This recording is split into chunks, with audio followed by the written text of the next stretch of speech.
SIR form fill up করতে গিয়ে মানুষ যে সবচেয়ে মারাত্মক ভুলটা করে বসছে সেটা হচ্ছে যে অনেক সময় তারা নিচে 3টে খোপ রয়েছে যেটা তারা দেখছেই না, সেখানে কিন্তু আপনাকে 3টে পরিষ্কারভাবে লেখা রয়েছে বিধানসভা ক্ষেত্রের নম্বর, অংশ নম্বর, ক্রমিক সংখ্যা।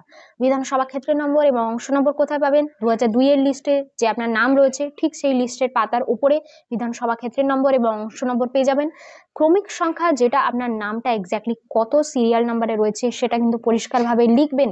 এটা কিন্তু একটা মারাত্মক ভুল যদি আপনি এই পার্টটা ফিল আপ না করে দিয়ে দেন, এবং এটা করছেন অনেক মানুষ, তাই আপনি অন্তত এই ভুলটা করবেন না।